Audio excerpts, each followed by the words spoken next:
Welcome everyone to this real life trading, stock trading webinar, or maybe I should say an option trading webinar. My name is Brad Reed and I am a real life trader. I'd like to encourage you to be good, and by good, I mean get out of debt, achieve your financial dreams, and give generously to your community. Speaking of giving to your community, one of the all-stars of real life trading, Matt DeLong, has been trading for a while and has perfected a naked put strategy. I'm not going to really discuss what you have to wear when you're trading naked puts. That's a different type of webinar.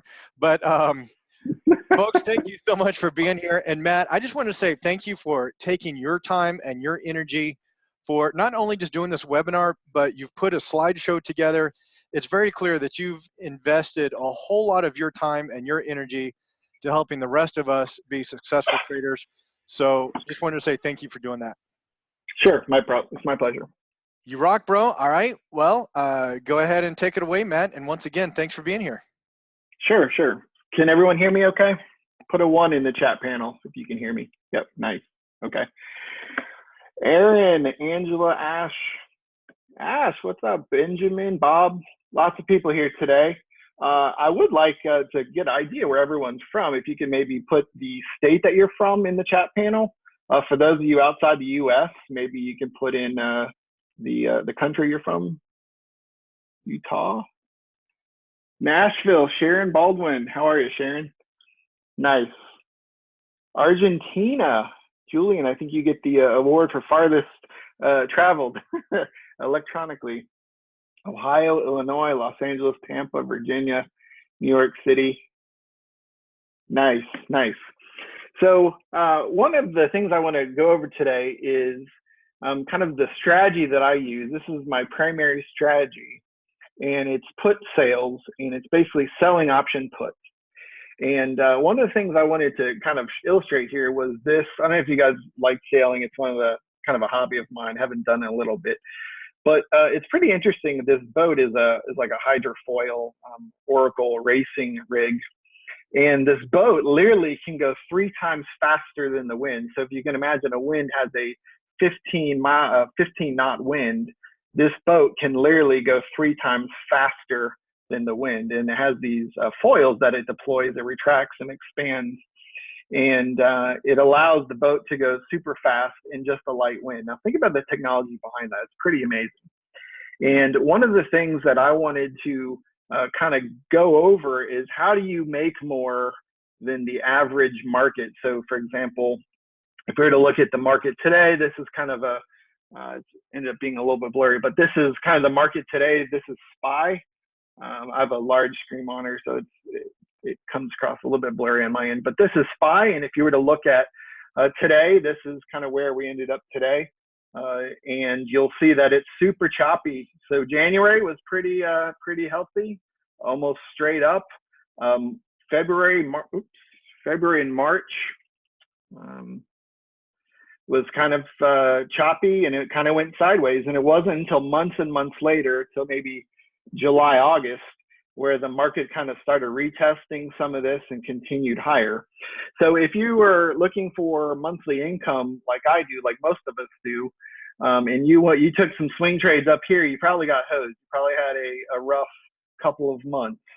And ironically, the strategy that I use works really well in an up or sideways market. So the question I have before you guys today is, just like in the hydrofoil, how do you make 3x market return in a 9% market? So that's not talking about 300% return. That's basically just like the boat, the racing rig. How do you make 3x return in a 9% market? So in this case, the market's up roughly 9%. So 3 times that would be 27%.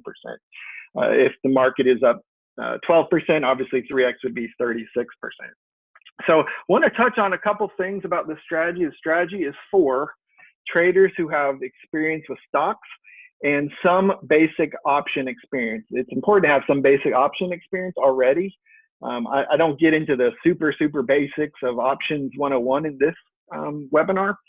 There's other webinars out there for that, but I need you guys to understand some of the basic option terminology as we go through this, because we're going to fly through. There's a lot of material to cover. This is a swing trade strategy, the main strategy that I use. You do need to have kind of a cash margin account or cash secured option selling account in a IRA or Roth IRA. Now, I use Thinkorswim, TD Ameritrade, and you have to have what they consider tier 3 option selling permissions. And so what that means is you have to, if you were to look inside of Thinkorswim, it kind of looks like this. If you were to navigate, log into your account, and if you were to go into your client services, there's this thing called My Profile, and then you click on the General tab, and you'll see something like this. Now, every broker is a little bit different. I believe Jeremy told me Merrill Lynch and some others they call it tier 4. But at the end of the day, you just need to have the ability to sell options. The ability to sell option premium. So let's go to the next slide. So here's some of the basics of stocks. Most of you are familiar with stocks, buying and selling stocks. It's kind of basic. You have a symbol, you have the number of shares, a buy and sell, and then you have an entry price.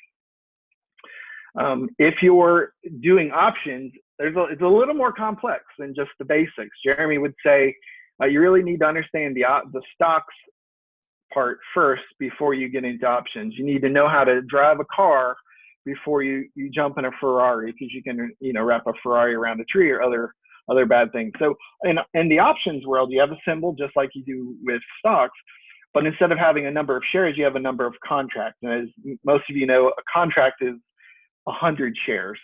And then in our case, we sell to open and buy to close in the naked put. Most of you have probably bought options. Put a 1 in the chat panel if you've ever bought a call or put option, maybe a call option or a protective put option. Yep, lots of people have done that. It's kind of a easy thing to learn. In this case, we're going to kind of do some of the same thing, the same direction, but in reverse. And I'll get into the details in just a second. Beyond knowing whether you're buying and selling to open, you also need to know if you're buying if you're buying or selling, right? These are more complex things. Obviously, we're not getting into the details of that now, but you do have a strike price, and the strike price represents where you're going to be comfortable taking a risk if shares are put to you. There is an option price, and this is important. We'll get into that also, but the option price helps you decide whether or not the premium that you're collecting is worth the risk you're taking. And then you also have an expiration date. So it's kind of like insurance, right? Where you have a certain amount of a certain time that you're selling options for. And you can sell options for almost any amount of time. They're predetermined, but you can sell, I prefer 3 to 9 months till expiration, and we'll get into some details. So here's a high-level overview of the strategy. It's basically an intermediate swing trade strategy. So most of you probably don't know this, but I actually spend 20, 30 hours a week in Slack talking with you guys one-on-one. I may or may not ever post a trade in a week. Some people ask me, Matt, are you still around? You haven't posted in a while. I am around. I spend a lot of time talking to people one-on-one, kind of DMing and answering questions, kind of helping people get up and running with the strategy or just general market questions. So this strategy works really well in an uptrend and sideways market. So like I mentioned back on the SPY chart, January was pretty good. February through July was kind of chop central, right? It was chop city, up, down, up, down. And you may have been slogged around, and you may have you may have been beat up by Mr. Market. You may have decided, hey, I'm going to go short, and then it went higher, and then you said, I'm going to go long, and it went lower, and you just got beat up. So the good thing about this strategy is it does work well in sideways markets, and I'll explain in just a second. My average hold time is 3 days to 3 months. 3 days. The record that I've been in and out of a trade was 3 days, and that was with Amazon back in the spring, and I think it was March or April. I'll show you that in a second. And then in this case, what we're doing is we're selling put option premium on stocks that you want to own. Okay, so here's 3 steps here. number one is build your watch list. This is my personal favorite thing. Is I like companies that have 30% plus revenue growth. And let me make sure that you guys understand, we're talking about revenue growth. We're not talking about the price of the stock is up 30%. We're talking about 30% plus revenue growth. And then I like the price of the stock to be above the 200-day simple moving average. So we're talking about it's above its long-term support, which means it's a solid company, it's growing, and it's not in the crapper. It's not, no one loves this stock. It's not beat up. It's not it's not a unfavorite, right? It's something that is very interested, and there's lots of volume. I'll get into some specifics. So step one is that. Step two is wait patiently for an intraday dip. And I have an indicator that I'll share with you guys that I built for free in TradingView. Some of you don't necessarily use TradingView, you use Thinkorswim. I believe Thomas, one of our real life traders, is, I'm not sure if he's in the room or not, but I kind of sent him the actual code and he converted it to a screener inside of Thinkorswim. So we can get some names if you guys are interested in that. So some of you I know don't subscribe to TradingView, which is fine. The thing I built works in TradingView. Thomas kind of adapted it to Thinkorswim. Yep. And then step number three is check the premium using a 1% formula. And we'll get into the specifics in just a second. So essentially what we're doing with selling puts is we are selling insurance, okay? I want you guys to think that you are an insurance company, okay? Now, if you're an insurance company and you're getting paid premium and you have a choice of if premium is the same, would you insure a 35-year-old married female who drives a minivan, or would you insure an 18-year-old male who's driving a Ford Mustang convertible with a V8? Now, which one of those two, the female, which is put one in the chat pane, or two would be the 18-year-old who has, who knows, he might be burning the tires, he might do all kinds of things. Now, risk-wise, one is a well-calculated risk, the other is kind of a big unknown, okay? So essentially what you're doing here in this strategy is you are shorting a short put, okay? Now wrap your brains around that, okay? I'll say it again, we're shorting a short put. So many of you may remember in English class in high school, this concept of having a double negative. You don't not do something, right? So essentially what we're doing is we're selling premium high and then we're buying it back low. And so ultimately we're bullish on the underlying stock. We want to own the stock, and it is a stock that that meets all of our criteria, and it's had some kind of a dip during the day. So I want you guys to get in the right mindset of this. So on the person on the other side of this trade, okay? So let's just use your imagination and let's pretend that you bought 500 shares of Shopify at $100 in December 2017, and stock is now at 175. This is pretend, okay? Is everyone with me so far? So you bought 500 shares, $100, it's now 135. You have a $75 per share gain, okay? Your P&L will say 37,500. Now, yes, please, right? Let's all back up the truck and let's get plenty of those kind of trades. Doesn't always work like this. So let's pretend this is where you are, right? You have the great end of the week, everything's good in the world, okay? You look 5 days later and that 175 is now $135, okay? So what does that mean? That means your 37.5 is now 13.5. You gave up 2/3 of your income roughly, okay? Now, are you gonna be in the right frame of mind when you look at your P&L, or are you gonna be a little bit emotional? Now, if you're honest, you're going to be a little emotional. You're going to be a little irked. Maybe I should have watched that closer. Maybe I should have had a trailing stop. Maybe I should have, right? Coulda, woulda, shoulda, right? So as you know, Jeremy a lot of times references buying a protective put. So let's go back to the chart. And if you were to buy a protective put, you would buy a put, right? So let's say that you bought down here in December right here. Can everyone see my cursor or no? Hopefully you can see my cursor. Yeah, okay. So you bought around $100 back in here, and you rode this all the way up, right? $175. And within a few days, it took a very sharp sell-off, okay? So what we want is we want this uptrend, but we don't want to sell a put up here. We want to sell a put when there's some emotion and some fear has set in. So if you are the shareholder, in this case, you own 500 shares of Shopify, and your profits disappear, or 2/3 of it disappear in 5 days, you're mentally thinking Shopify is going to zero, the world is going to end, right? That's how most people would think. Now, if you've ever had your house broken into, the best time to sell you a home alarm system is when you're emotional and when you've been broken into. That's just common sense. That's just how it is.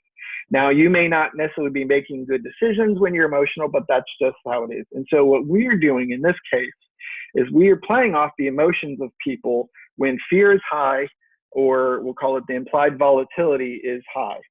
Now, I learned options outside of the broker that I used to use before moving to Thinkorswim. It was called Centerpoint Securities, and I used to literally have 0 options. I had a level 2 montage, and that was it. No Greeks, no implied volatility, anything. So I kind of came up with some of this to help me relate to here's what's going on the other side of this trade, okay? So in this case, the shareholder that we were just an example of, let's call him Joe. Joe had this nice gain in Shopify, and it took a little nosedive. And within 4 or 5 days, 2/3 of his profits is gone. Okay, so this is where the strategy comes in. In this case, he would buy a protective put. In this case, I, as a put seller, I am selling him a put, and he is buying the put. So I'm on the opposite side of this trade as Mr. Emotional Shopify shareholder.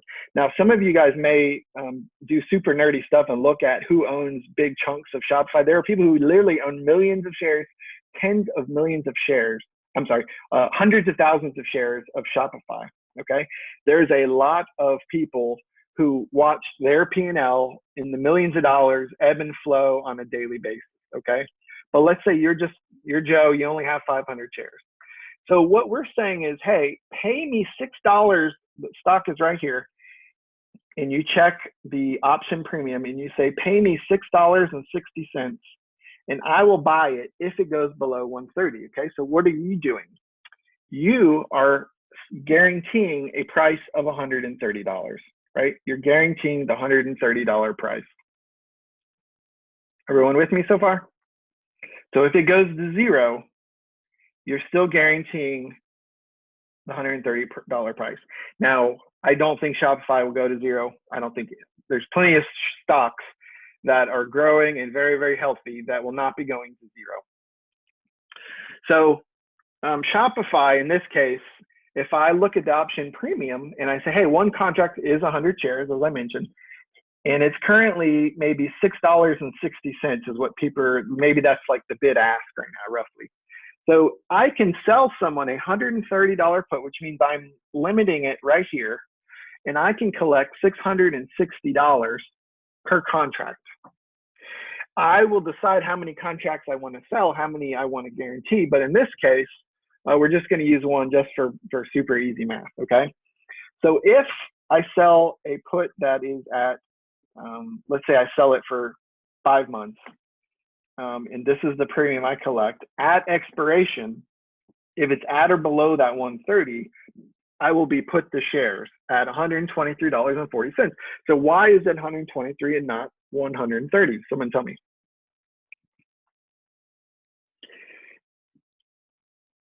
So, right, you take the strike price minus the 660. So I have not been put shares in TD Ameritrade yet in Thinkorswim. It did happen to me 3 times in my other broker. And basically what happened was I went to, I closed out my terminal on Friday. Monday, I log in and the money has been withdrawn from my account and I now own the shares. In this case, I would own 100 shares of Shopify with $123.40 cost basis. Does that make sense? So they give you the discount. So even though I'm guaranteeing this is my actual cost basis. This is my actual my break even, so to speak. Does everyone follow me so far? Okay, awesome. So if I'm selling $660 per contract, in my case, I like some premium. So I have a little bit bigger account. You can do this on a smaller account, but I sold 11 contracts and I collected $72.60 in premium. Now that money was debited or added into my account. I can't withdraw that money obviously until the position is closed, but that money is kind of set aside in my account in Thinkorswim. Okay. Now my rules say if I sold it for $660, I can wait for the premium to go down, and I personally like the premium. Once the premium is 50% gone, I can buy it back at $660. So basically, I sell it for $6.60. I can buy it back at $3.30 or lower. Does everyone follow? So what happens is, as the stock price approaches the strike price, let's say that I sold it in either one of these. Let's say I sold it in this first candle. Let's say I sold premium and I got my whatever premium I was looking for, $6.60. The next day, it might not be $6.60. It might be $8 now. And the next day, it might be $10. So you have to think long and hard about when you sell the premium, because if it's continuing to go lower, your P&L will definitely be red. And I'll show some of the differences here. But I just want to make sure I paint this picture for you guys so you understand how it looks on the other side, why someone would want to buy a protective put, and how that works. Okay. So the question is, when should I sell puts and at what strike? Now, most of you, this just looks like a regular stock chart. Now, if you turn on my my indicator, you would kind of put on your Superman glasses, and you would see it like this. So this is my indicator, and this is the same stock. This is Shopify. And essentially what this is these green dollar signs represent a 4.5% or more pullback during the day. So it's measured by, basically on this candle, if you can see it closed up here on this white candle, closed here. The next day, between the top of that to the low of this, was a 4.5% pullback. Okay, so step one was build your watch list on this company. This is one of my favorites. Last year, I made more money on Shopify than all my other trades combined. If you can believe that. I'm kind of a Shopify expert. Not really, but it sounds good. The indicator name, Joshua, is called the naked put indicator. There's a link here. I did a Google shortener. If you guys want to look at this, you want to type this in. Go ahead and comment on that. You should be able to. I don't know if I can. It won't let me copy it, but maybe someone can type that out and put that in the Slack or into the chat panel. Yeah. So essentially, what these dollar signs mean: hey, check the put or check the premium for puts. Okay. Now, what this green, solid, thick green line, does anyone know what this green line represents? The blue is the 50-day, the red is the 200-day, so kind of the medium and long-term moving average. What does this green line represent? So the green line represents my calculated strike price. Okay, so let's get into some high-level examples here. Let's say over here in June, I got a lot of signals throughout May, June, really the past year plus. Lots of signals, lots of opportunities to sell premium on Shopify. So what I'm saying is here, let's say in May, I sold, let's say I sold it this right here, this level. Now, imagine none of this has happened in May of 2017, okay? So a little over a year and a half ago, I sold this, I get a green dollar sign on my put indicator, and I'm gonna look and I'm gonna say, okay, this is roughly maybe $55 strike. Everyone see how I came up with that? And I'm going to sell 3 to 9 months out. So let's say that we're at the end of May. So let's just say June to July, August, September. So I'm basically going to say, hey, pay me my $6.60, pay me premium.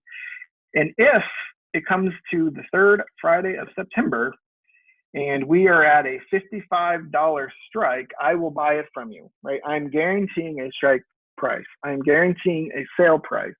That is the whole reason why people buy put options. Now, if you look at this, I'm not saying that the stock won't go below that green line. What I'm saying is, I don't think it'll go below the green line at expiration, right? So if you look at this, this kind of acts like a support, right? It might kiss the support line a few times for a day or two, but it constantly goes higher, right? So that's the beauty of this strategy, is the stock can literally go sideways. Now, if you were to buy a call option down here, if you were to buy a call option maybe at the $70 or $80 mark, and you pay $3, the stock, if it goes sideways, will you be profitable? If it literally does not move and goes sideways where you bought it, would that be profitable?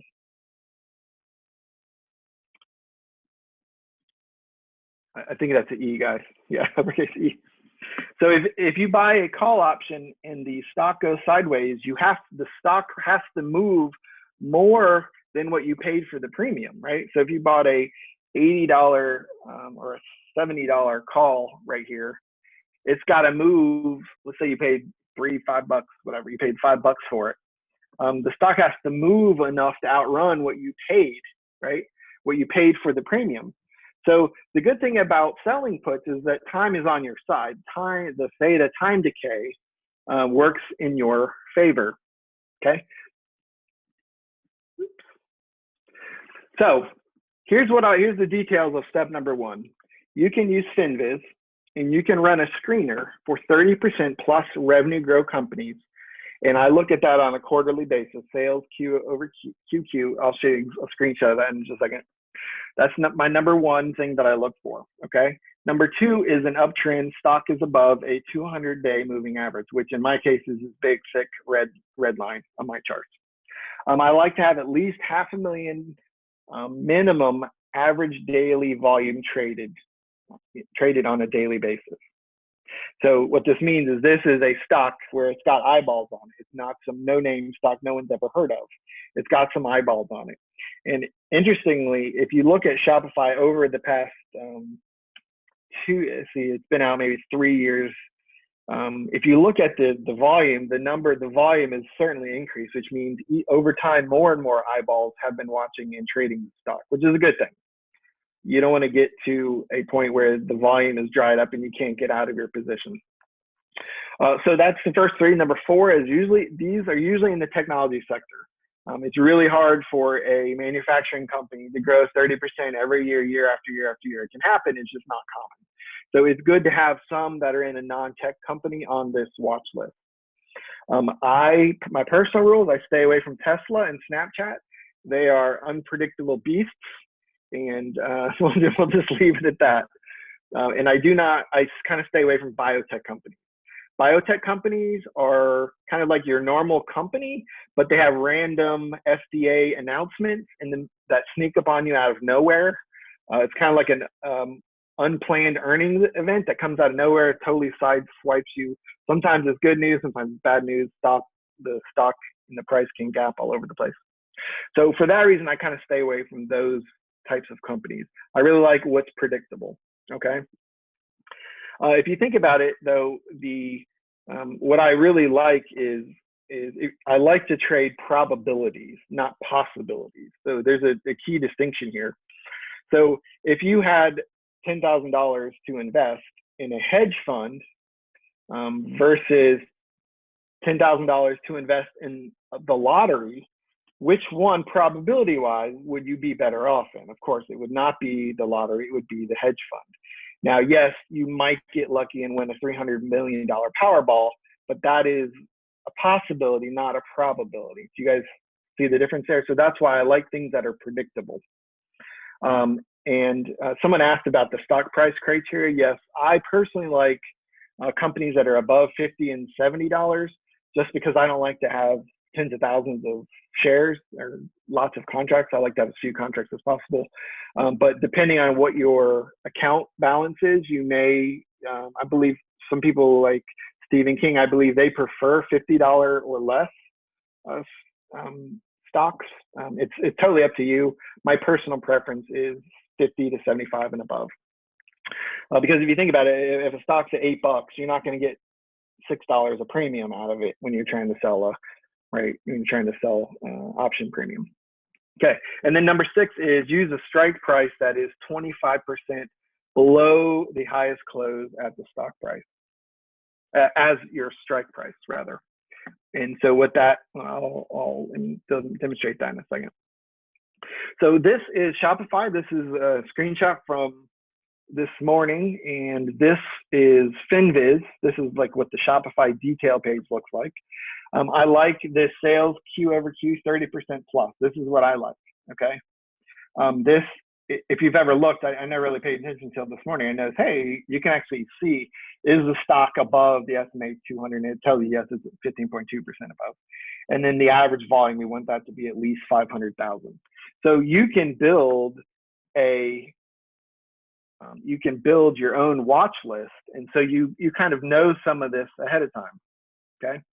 So if you were to go back and look at this chart again, the 25% that I'm referring to is basically, if you can imagine the high of this candle right here, is that at that point in time, that is the all-time high, correct? So if you,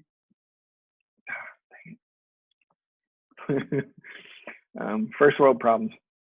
So if this is the all-time high and you say times 0.75, meaning 25% below, that is the math that's used roughly to calculate this strike price. So what we're essentially saying is, hey, I want to buy Shopify at a 25% discount of its all-time high, and that will be my strike price. That is a good formula, and that has worked and served me well. I've sold hundreds and hundreds of these contracts every few months. I sell lots of this stuff. Okay, so step 2 is going to be wait for the dip. So number 1 is build your watch list. Number 2 is wait for a dip. So I like the 4.5% intraday dip to ensure that there's some high implied volatility, high fear factor, and that's measured by yesterday's close to the low of the current day. So the question you have to ask yourself, are people going to be emotional at this level? Right, the fear factor and the high implied volatility is the key to collecting the proper premium. So in this case, let's see, let me get an example right here on this dollar sign right here. That was pretty much a day after an all-time high, right? Maybe, I don't know if that's a tweeted up, but we'll just say a day or two after an all-time high. So in this case, if none of this stuff has occurred and we're right here at this day, am I going to get the premium I need? Probably not, because the fear factor, like no one's going to be afraid. The stock has not trapped anybody really, except unless you bought in the last day or two. No big deal. But you'll notice these big black candles, these big red sell-off days. That's where the fear comes in, and that's where you can really hammer out some really juicy premium. In our case, you remember, we're trying to get as much premium as possible because we want to buy it back lower or let it expire, one of the two. I'll talk about the exit strategies here in just a second. Does anyone have any questions so far? Are we good? Are you following me? Okay.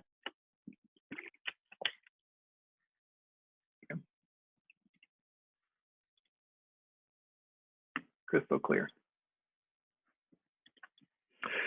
Okay, so if we're allowing for a 25% dip, or I'm sorry, a 25% pullback from the all-time high, essentially, if you think about it, what we're saying is, hey, this stock can chop around as much as you want it to. It doesn't really matter. Yes, your P&L might be red for some short period of time, but at the end of the day, what we really, really, really like is we want it to be above this 200-day moving average, and we want this green line to act like stairs, right? So it might go 3, 4, 5 months sideways, where this green line, as it goes up, it represents, hey, a new high has been made, a new all-time high has been made, or at least in whatever time frame we're calculating here. So if you'll see this period of time, the stock really made a new high right here, right? New high at this candle, or either. So I'm looking at the close. So I don't look at the upper wick. I look at the close, just to clarify.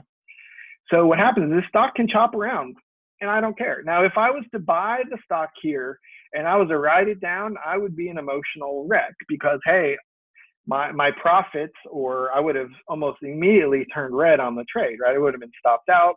Maybe I didn't, maybe I had a really big stop, whatever. But when you sell a naked put, you're saying, hey, I will buy it at this level minus the premium you collected, so your actual cost base is lower. But this is one of the main reasons I like this strategy, is it can chop around as much as possible as long as it's continuing higher eventually. Someone asked, is the 25% drop and wait another 4% intraday? So the 25%, Lee, just to clarify, is where this green line is calculated. This green line is calculated based on the 25% drop. We're not waiting for that. That's kind of what we think might happen. But the 4% is where your strike price is, and the 4%, or at least in my case, I like 4.5% is where the dollar signs are. So just to clarify, if we're going up here and we're here, and we have this big candle right here, this big sell-off. And most of you have seen sell-offs like this. Sometimes it is kind of a crowd mentality, right? Maybe you say, hey, when it drops below a certain level, I'm going to auto sell. And we've all had protective, we've had stop market orders to put on the emergency brakes if trades move against us. And sometimes that causes this chain reaction of stop market, all these orders that get triggered, and it sometimes goes lower. So again, the 4.5% is just this dip, meaning we want the stock to be in this uptrend. We want it to be above the 200, and we're okay if it chops sideways. Make sense? So yes, worst case scenario, you get 25% discount from the all-time high. That's right. Now, I don't know if you guys have looked at Amazon, but last I looked yesterday, today, it was flirting with $2,000, okay?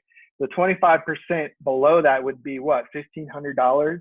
Would anyone like to buy Amazon now at $1,500? Yes, please. And that's essentially what we're saying. We will calculate this, but we'll get paid. Not only will we buy it at $1,500, but you will pay me to buy from the 25% off rack, right? Okay, let's move on to step 3. Step 3 is check your premium. Okay, now I have a formula that helps me determine how much premium I should get to make sure the risk is worthwhile. And I do get questions all the time in Slack where people ask me, hey, what do you think about X company? What do you think about Y company? And it does, as long as I get my premium, I'm okay with it, as long as it's on my watch list. If I don't get my premium, even if it's off by 30 cents, I'm waiting. And the reason is, I'll show you in a second why it's important to wait for the right premium. I'll show you that in just a second. So check the premium. So you're essentially selling to open a put option 3 to 9 months until expiration, okay? So right now we are sitting in October, right? So that means November to January. I'm selling January through June. Is that right? January through June. I'm selling options that go out, and I like to stagger my expirations. So I don't want to have 10 positions that all expire in December. Now, why is that important? If you stagger your expirations, you have some that expire in December, some that expire in January, some that expire in February, March, April.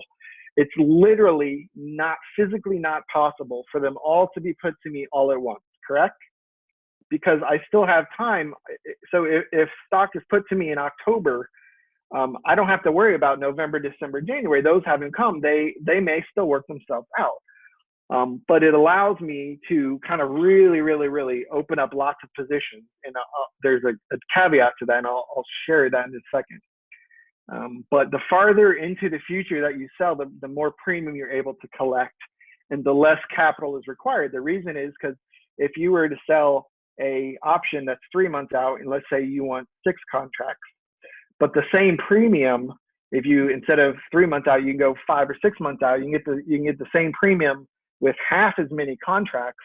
The money that you're tying up capital wise is literally half. But the caveat is that the option time, you have to wait, you have to be more patient, right? You have to let the thing work out. You give it a longer time to work out.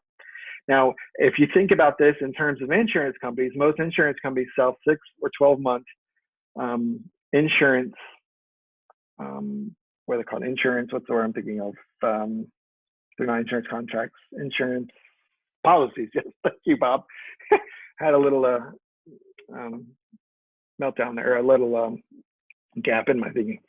So in this case, we're going to sell 1% premium per month. And so if I'm selling 3 months out, I'm collecting 3% of the current stock price, okay? If I'm selling 5 months out, 9 months out, 8 months out, 7 months out, whatever X number of months out are, I'm going to collect 1% per month, okay? Now, the money that I collect per month is going to help me determine how many contracts I sell, because I use a formula. I like to sell a certain dollar amount of premium to be worth my while, okay? So in our case, we're selling one contract. And if you'll remember the example I gave a few minutes ago, one contract is $13,000 of capital allocation. Now, how did I come up with 13,000? Well, it's 100 shares times 130 strike price, which is 13,000, okay? Now, if you want to get real specific, you could reduce this number by the premium that you collected for the option sell, the $660. You could reduce it from that, right? So essentially what you're saying is you're saying, okay, $13,000, I'm going to put that on hold to collect my premium, okay? Now, your actual buying power is different than your capital required, and I'll get into that in just a second. So on this idea here of waiting for a 4.5% dip to occur, you need to make sure you get the proper premium. As I mentioned, if yesterday was an all-time high, you're not going to get the correct premium. Trust me, I've looked, I've checked, it just doesn't happen. The reason is why. Why do you not get the premium if yesterday was an all-time high? Yep, there's no fear. That's right. That's right. Kirkland Mike or Mike Kirkland. That's right. Okay, everyone with me so far? Everybody doing good? Okay. So, Matt, why are you so obsessed with growth companies? So growth companies, revenue growth companies, are favored during bull markets versus cash generating companies. Well, I'll paint this picture for you here in just the next couple minutes of growth companies versus cash dividend companies, okay? So in a bear market, companies that are generating cash in a bear market, cash is kind of like a bottle of water in the middle of hurricane season. They're kind of rare commodities, so people value those more, right? During revenue growth companies where debt and money is abundant, using money to generate more money is kind of favored, okay? So I personally like 30% plus revenue companies, and they're valued based on the revenue growth. So has anyone in the chat, has anyone started their own company and grown it 30% plus revenue-wise, grown it for several years in a row? Put a 1. I know some of you have, I'm sure.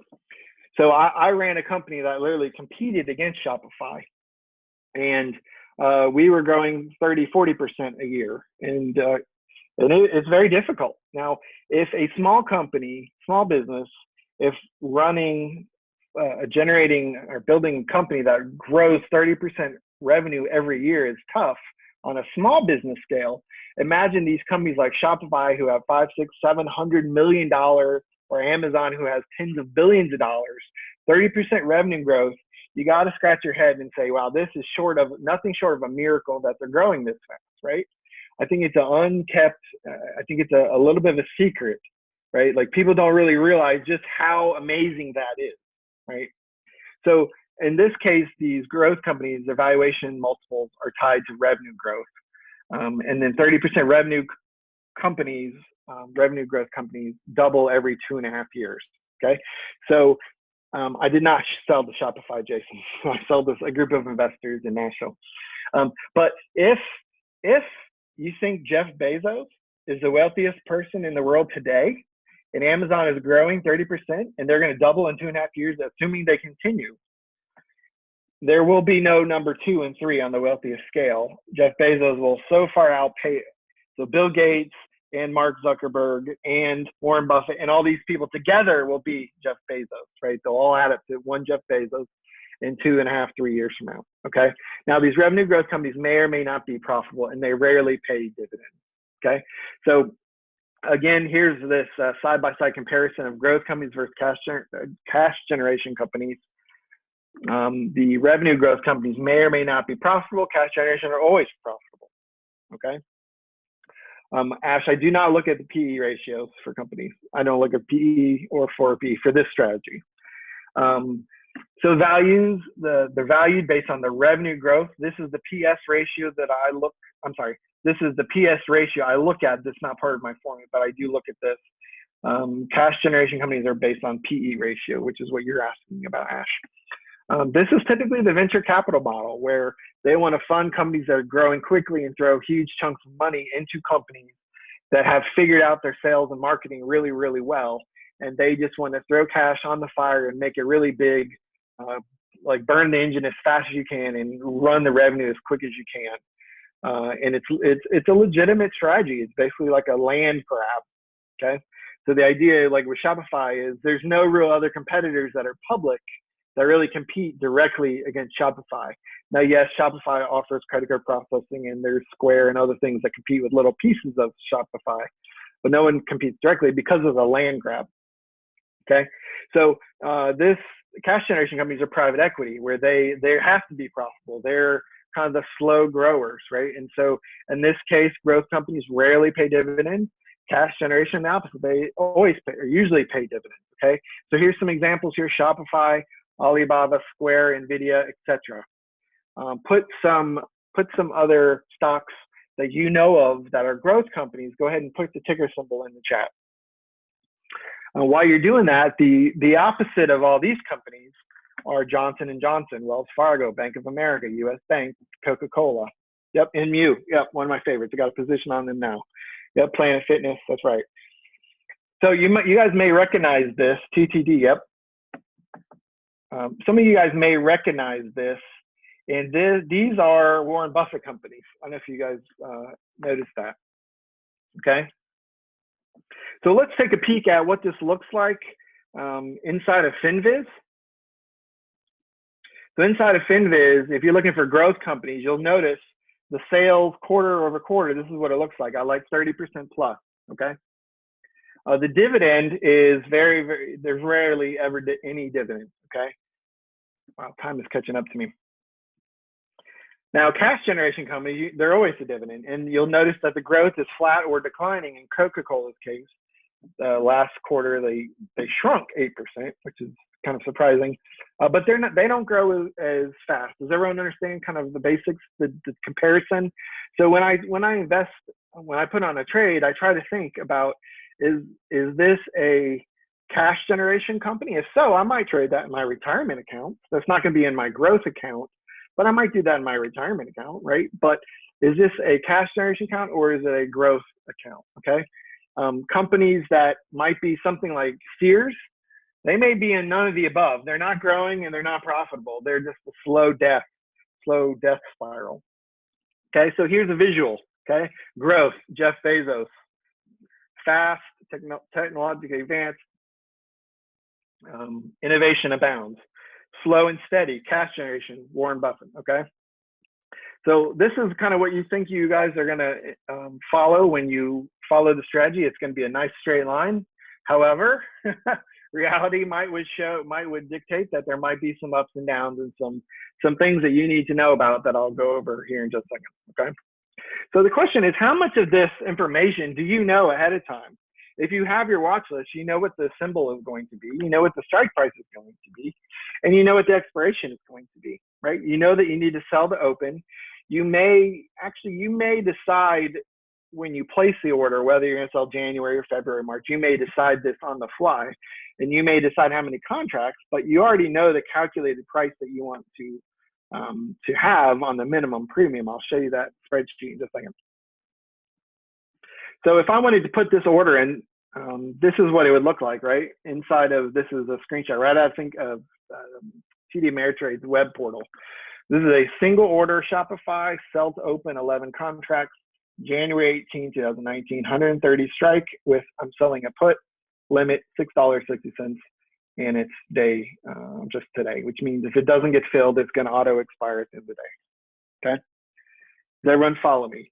Now, I will explain why I came up with 11. Our example that we were talking about was one contract. I'll explain in a second how I come up with 11. Okay.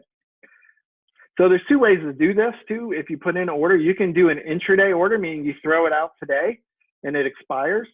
The good thing is if you have something today that's already, if you look in something like the trade desk has gapped down 6%, 8%, and you throw out an order today, you can get more premium than if you have an open order. So for example, in our $6.60 premium, that is the minimum I want. Yes, I will take more than that, but that is the minimum I need to pique my interest.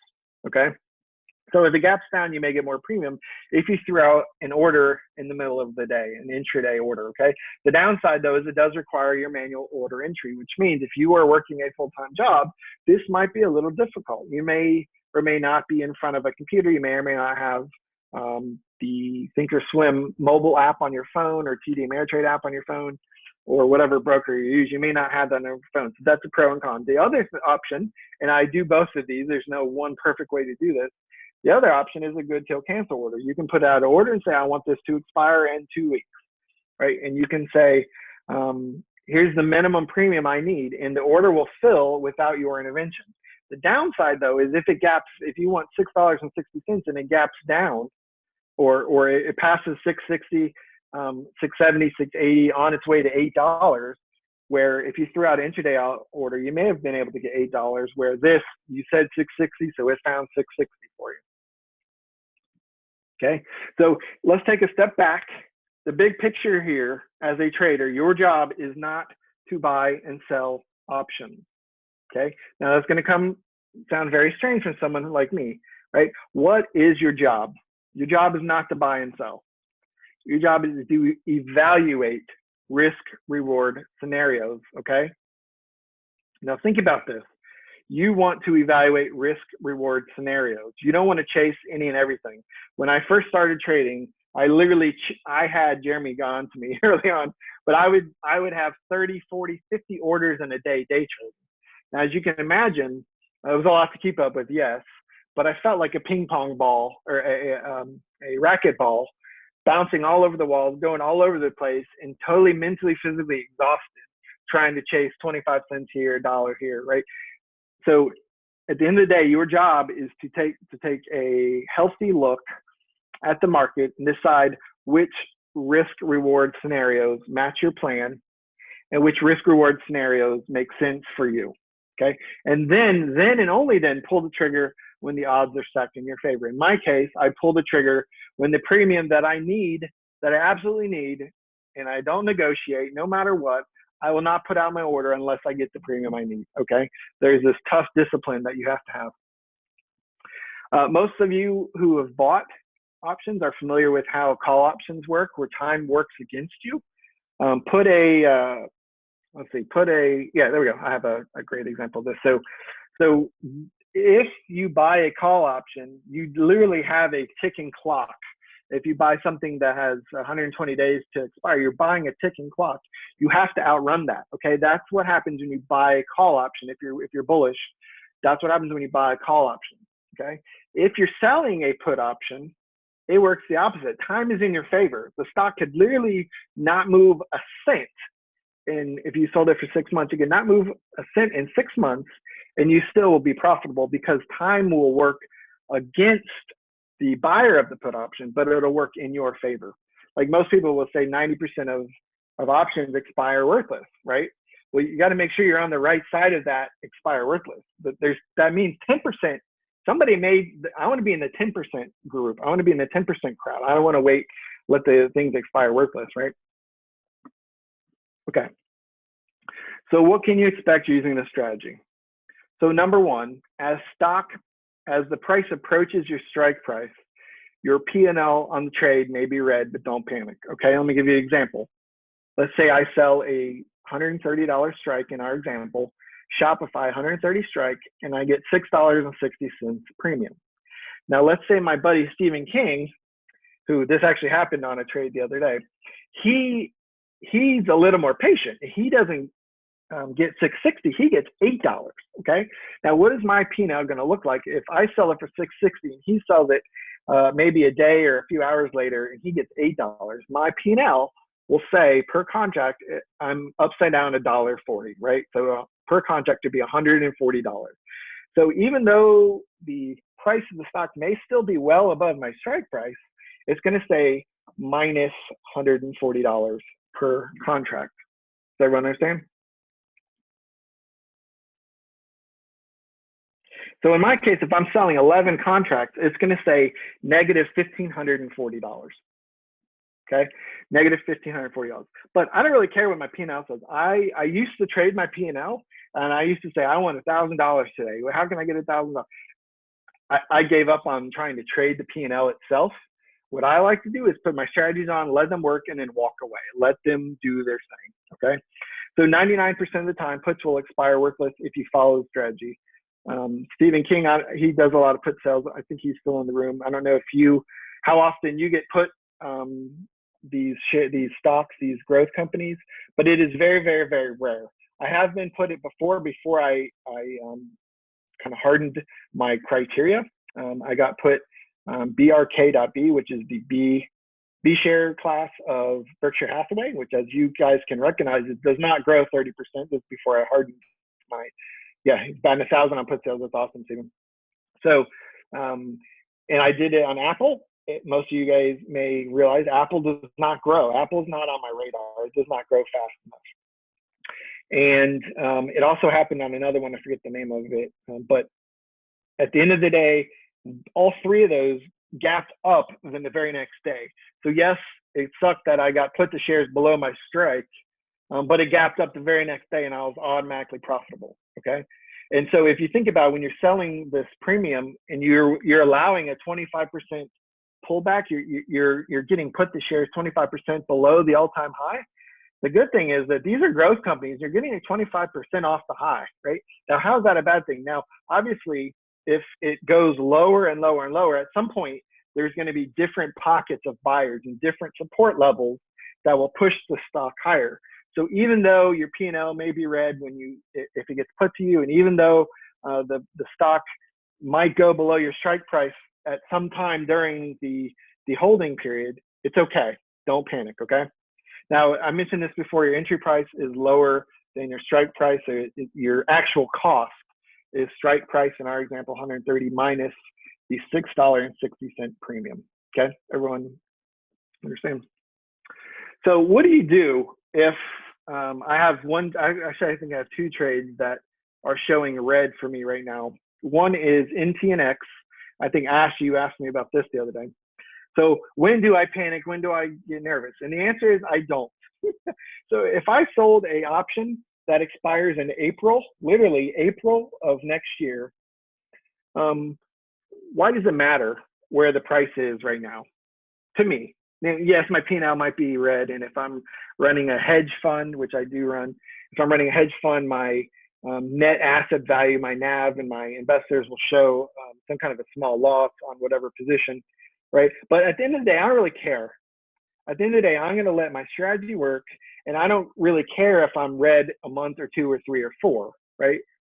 And part of why I stagger the expirations is so that I can harvest. Not only am I not get put everything all at once, it's not possible for all my trades to move against me because they're staggered over months and months. The other good thing is there might be some that expire at different times that I can harvest, right? I can let it expire and I can realize the gain or a loss, either way. I can realize that on a consistent basis, okay? So one thing I can do is add a hedge position. I like to use UVXY. It did a reverse split the other day, or SPXS. These are, so if the market overall softens, so like in February, March, April, as you guys saw in my opening slide showing SPY, I can add this position to offset my other position, okay?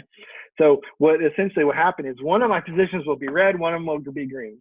One will be green, the other will be red, or vice versa. And they may flip-flop back and forth many times. But that way I can kind of have a balanced position.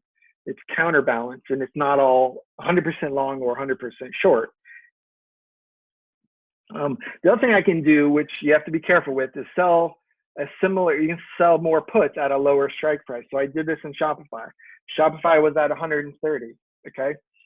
I noticed I was getting even more premium at 115, so I sold more contracts at 115. Now, I'm not worried about Shopify going broke. I'm not worried about Shopify going to zero. Yes, things can happen. There can be scandals. There can be security breaches, all kinds. The CEO can quit, fraud, all kinds of things can happen. I'm not worried, okay? I try to think about, and my strategies are all based on probabilities, not the possibilities, okay?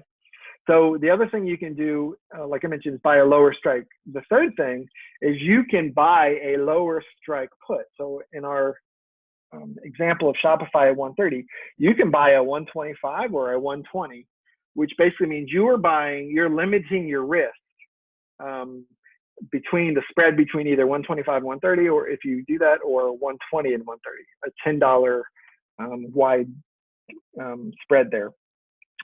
But when to add that second leg is really, really critical to the profitability of the trade.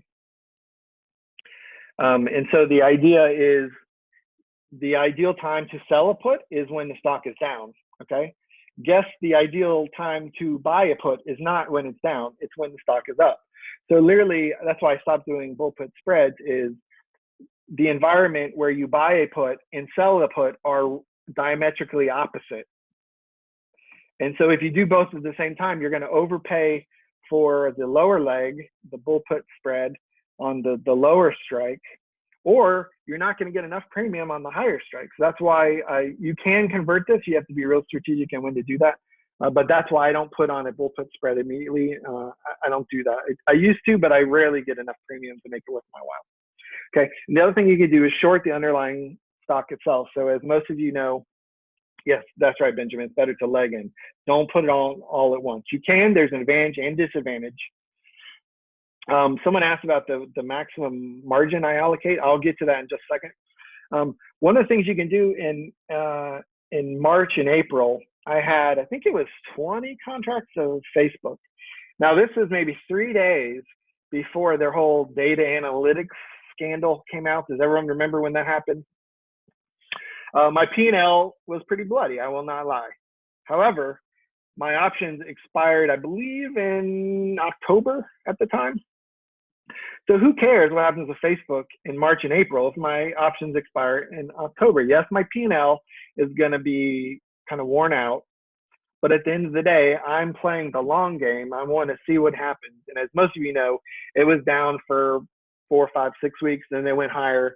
I exercised my option to, I bought it back at 50% premium and I moved on. But in this case, you could short the underlying shares itself. So I could be in the same account, you cannot be long and short stock. As most of you know, if I've tried that before, you actually cancel out the other trade. So, but you can be short the shares and long the options, right? So being in the same account. So that's some options to do there.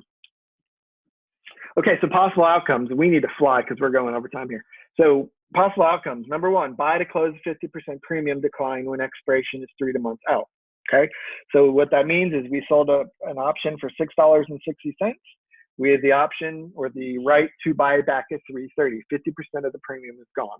Okay, so I buy to close. Option number 2, buy to close. So if it's less than 3 months out, I typically wait for 80% of the premium. Okay, so if I sold it for $6.60, I want to wait for that that $6.60 to be $1.30 and change roughly. Okay, and so I will buy it back again as a winning trade. Okay. Number 3 is let the put option expire worthless. The put itself expiring worthless, I have done that a few times. I have not done that with a 9-month option. I probably need to at some point just for kicks and giggles, but I've not done that because I want to free up my cash to go chase more stuff. Now, the quickest I've ever done this was on Amazon in 3 days. I sold a $20, so it was a $1,200 strike on Amazon. If you guys go look, the folks who have my indicator, go look around March, April, you'll see that there was a $1,200 strike price that was available, and you'll see the green dollar sign somewhere around March or April. And I sold the Amazon $1,200 put. I forget which expiration, for $20. That was the most that I had, $20. And that's the most premium I've collected on a per share basis, $20. And then literally 3 days later, it gapped up, and I bought it back for $9 and change. Now, I've never, ever had that happen again. It'd be great if it happens all the time, but I want to set my expectations appropriately. Okay, everyone good? Okay, so this is what it looks like when you close the order. You want to, if you sold to open, you're going to buy to close. Shopify, 11 contracts. You would need to make sure you obviously have the same expiration, 130 strike, and I'm going to buy it back. I sold it for $660, I'm going to buy it back for $130. Okay, any questions so far? Pre-earnings release on Amazon. Yep. Okay. So what are the real risks? If you're put to shares, you need to ensure that you have the capital to buy the shares. Now, the whole name naked puts kind of assumes you don't have the capital. You're kind of blindly selling things. I don't necessarily recommend that you do a lot of that. I do that at times, and I'll share some examples. But it technically means you don't have the cash to buy the shares. Okay, so something you just need to be aware of. You do, the one thing you do have to make sure you do is you only sell puts on stuff you want to be put the shares. Okay, if you don't really want to get put any shares on Tesla, do not touch Tesla. Okay, it will bite you, it will burn you, you will lose a limb. Okay. Now, if you're okay with Tesla at whatever strike, that's fine. But I've seen people in chat say, oh, I thought I could get a quick trade out of this, but I didn't really want to own it, but I sold it. Now I'm upside down. What do I do? Okay. So only sell puts on stuff you want to own. Just make sure you guys understand that. Okay.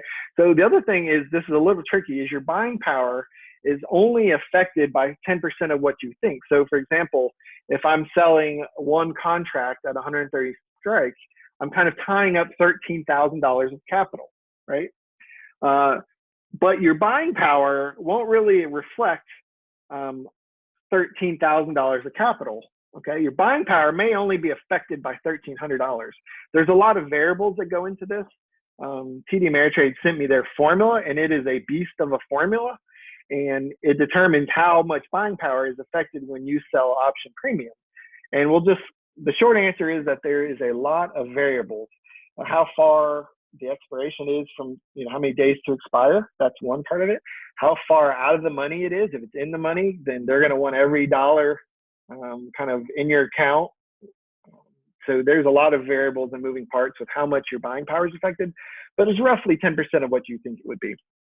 So because of that, you have to be careful piling on large amounts of contracts. The most open contracts I ever had was 160 contracts, okay? So don't try this at home. 160 contracts. How many shares, someone put this in chat window, how many shares does 160 contracts represent? 16,000 shares. 16,000 shares. And I forget how much premium I had collected at the moment, but it was well north of maybe $60,000, $70,000 of premium that I had open at any one time. And imagine that and going through the whole Facebook drama with that kind of positions out there. Now, yes, not all of it was obviously in Facebook, but Facebook kind of is a leader in a lot of other tech companies. If Facebook's down, they're going to be down. You guys get the picture. So you have to be careful about piling on large amounts of contracts, unless you can stomach the risk, and especially if the overall market softens. And then the other thing is, you don't really use an R risk-wise. I'll explain. So what I do is I count the premium that I collected towards my R. So I trade a $2,500 R.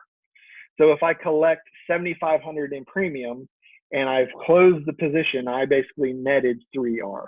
Does everyone understand how I did that? Okay. So Ash asked, are they always in the same sector? No. I have a lot of tech companies, but I'm adding more non-tech companies. So let's assume worst case scenario, your biggest fear is realize you're put to shares, okay? Now what? So you can trade around the position. You can sell covered calls against your shares. Now, most of you who've done covered calls know that you can't just sell a covered call on a day where it's down. You can, you're not going to get much premium, like pitiful premium, okay? So selling covered calls really works when on an up day, on a white candle or a green candle, on a nice day, and you have a strike price that's kind of you selling out of the money. The other thing you can do is dump or sell the shares in day one to free up your capital. So on the 3 times I was put shares, I held it a day or two, and it gapped up, like I mentioned, all 3 times gapped up and continued higher, and I just dumped it. I think it was a few days later. And then if you can count the loss towards R for the month if you dump the shares. Okay. So the question is, at what point are you losing on the trade? Now let's go into a quick example here, and I got one more example I'll show you real quick. Let's say that here you have, let's say I sell premium right here. Let's say I'm selling premium here. My buddy Stephen King sells it here. Now let's say up here I collected, actually I have the exact, let me one sec. Let's say I get $300 a contract out of this candle, okay? The next day, it's 500. So at this point, it means I sold 300. It means I'm negative 200 on my P&L, okay? Now, if I trade 11 contracts, that's not negative 200, it's negative 2,200, okay? But let's say there's even more sell-offs. And down here in this third 3 strong sell-offs in a row, I'm now 850 a contract, okay? Now, this is partly why I don't just jump in and get whatever premium I can on day one.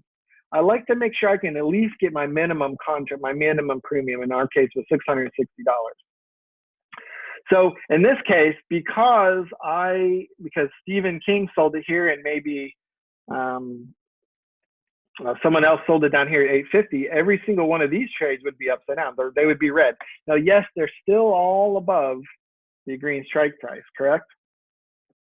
But if the stock goes lower, your P&L will be red on the trade. That's just how it is. You have to be able to understand it and stomach it. Do not panic. Yeah, and Justin Jeffrey, there you go. Let's say he sold this one.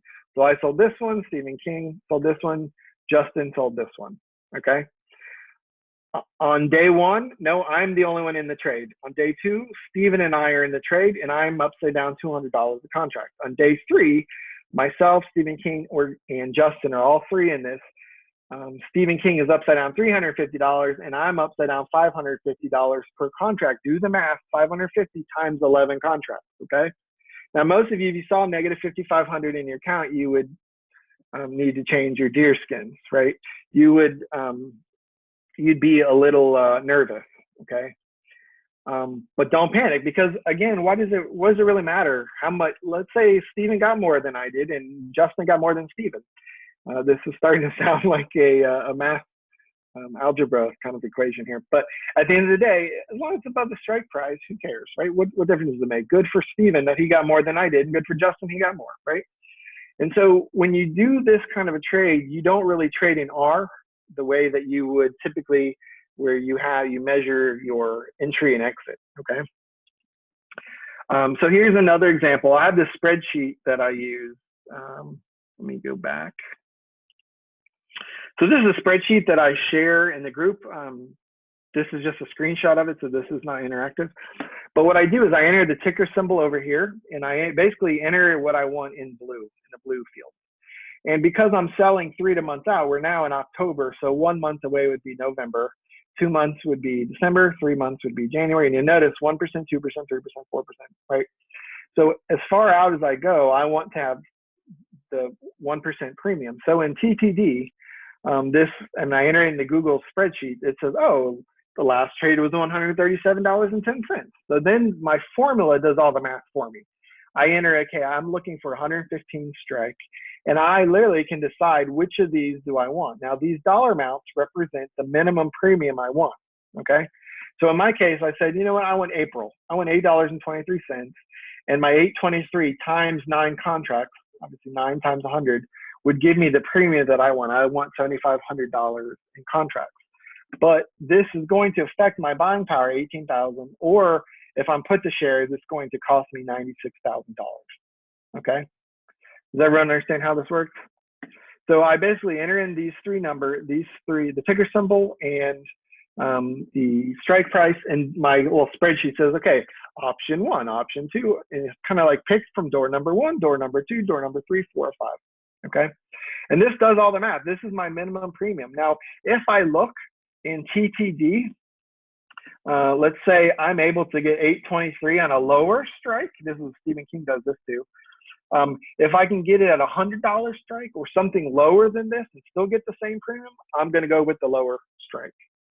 Okay, that means the stock has to move even farther before I'm upside down. It's got to move even farther before my trade gets in trouble. Okay, so let's look at TTD. In this case, this actual trade I placed the second, which is yesterday. This is what my screen looks like. I got a green $ here.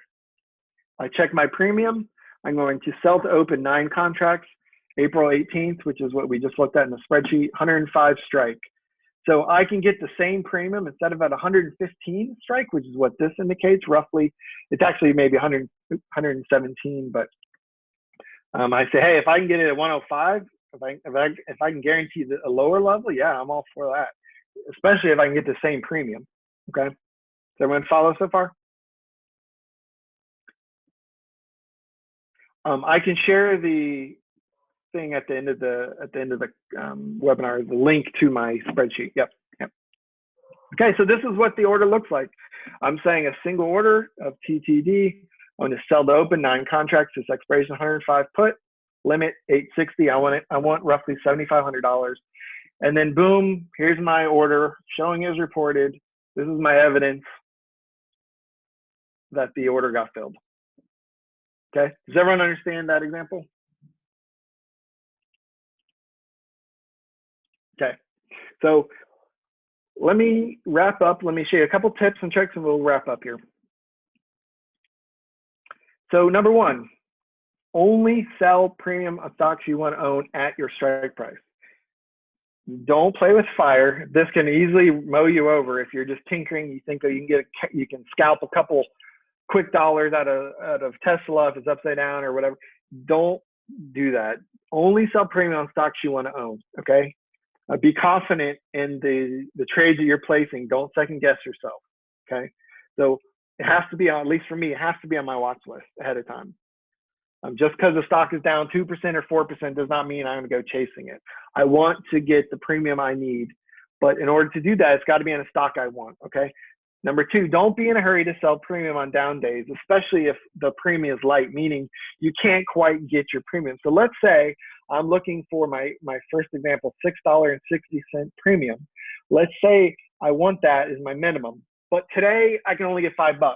Am I going to place the trade? Yes or no? Now, some of you might be interested in $5. I am not interested. I need my stuff. I need my premium. I will wait for $6.60. Now, someone may say, what happens if it never comes?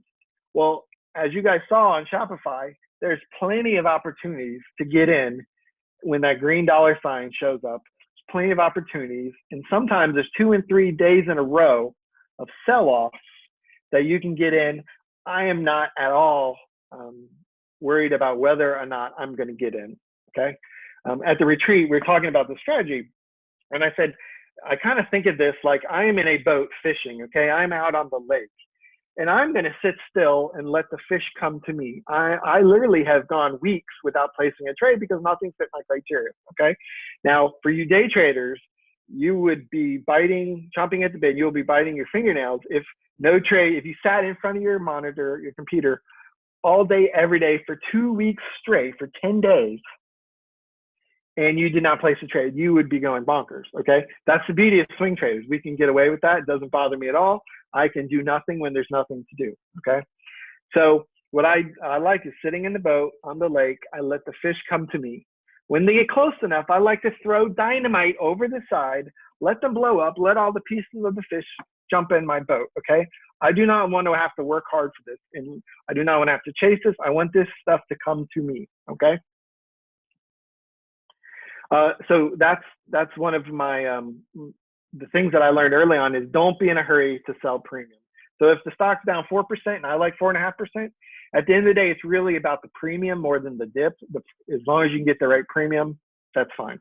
Okay. Tip and trick number 3, don't be afraid to hold over earnings, especially if 30 plus days until expiration. Now, if you're selling, most swing traders like to exit before earnings, right? That's the common thing to do. If you're selling 9 months out, the odds that you're going to hold over at least 2, if not 3 earnings periods is going to be high, okay? Now, it might gap down, it might gap up, who knows? As long as it hits my 50% premium, I'm going to exit.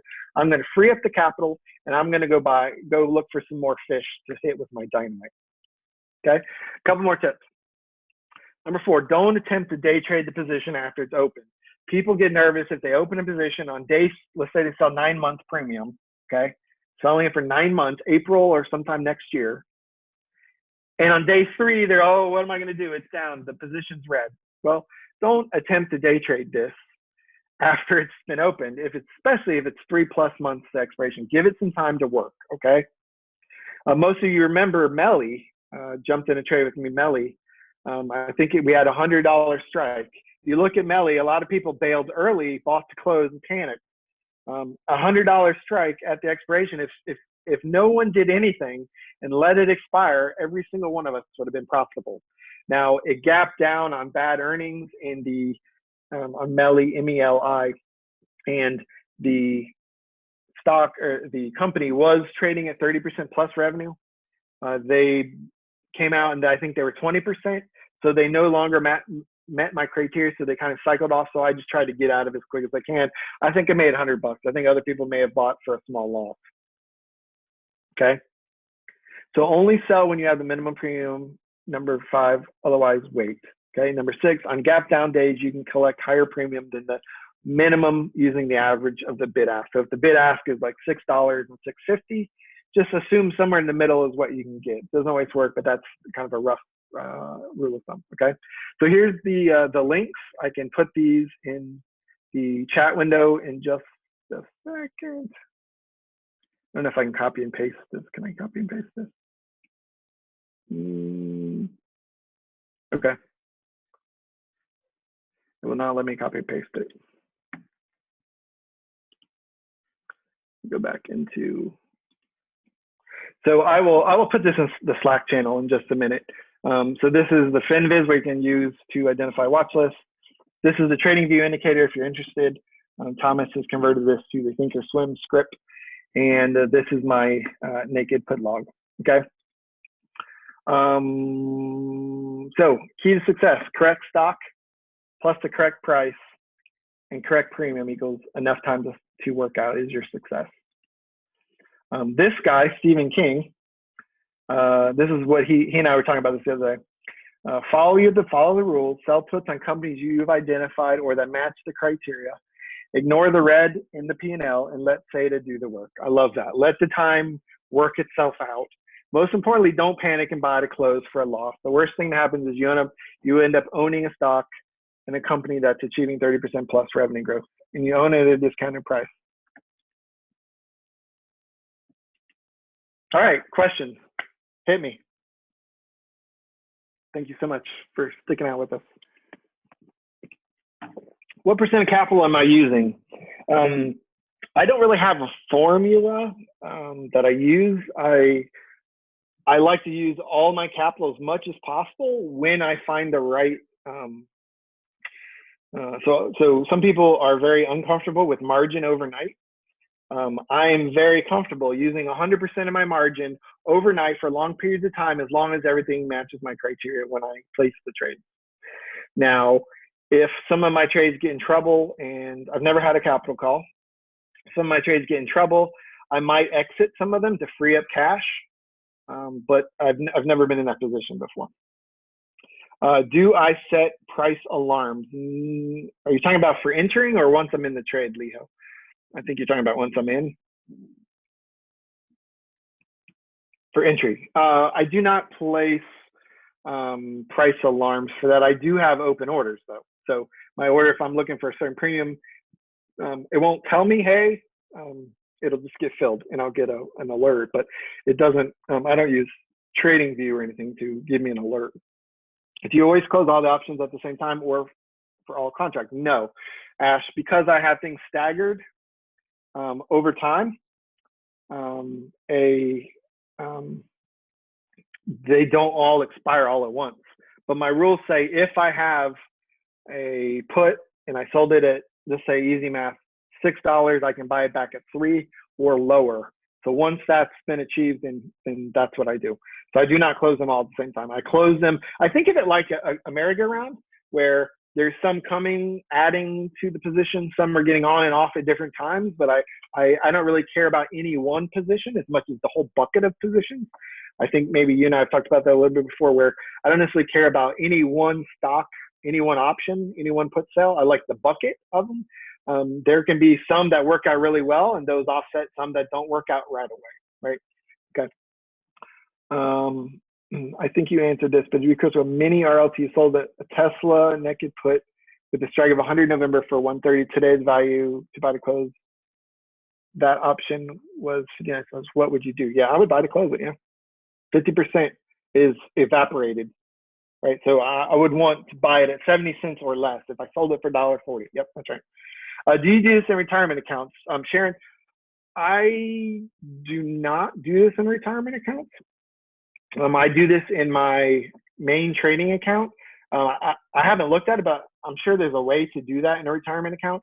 I don't know that you can sell naked puts per se in retirement accounts. I believe you can use cash secured puts in a retirement account. I think RLAs won't allow for, yeah. So I would have to have all the cash available to buy the shares if I sell a put. In that case, it would not necessarily be naked put, it'd be a cash secured put. Yep. Thanks, Kristen. Do you have any stop? No, I do not. Yeah, so there's a link. Ron Demir just posted a link for Thinkorswim. If you want the Thinkorswim indicator that Thomas kind of created, like 50% gain, then sell all at once. So my plan literally calls for one of two things.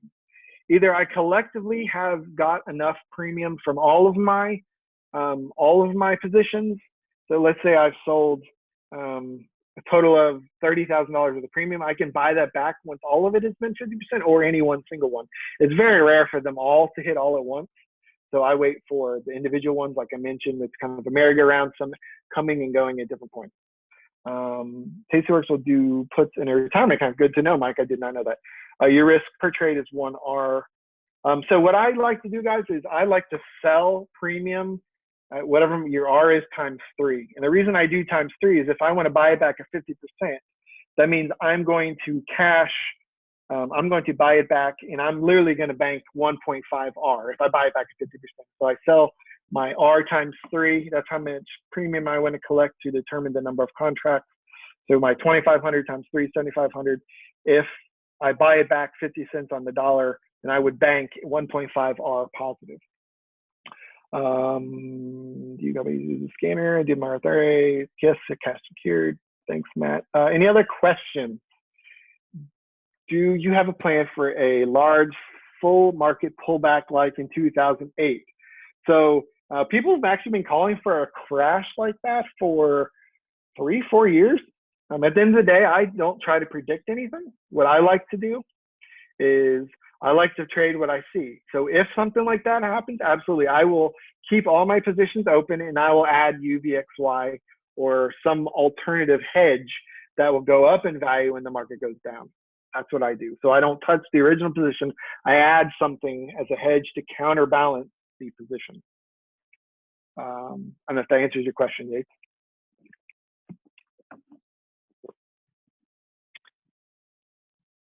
Any other questions?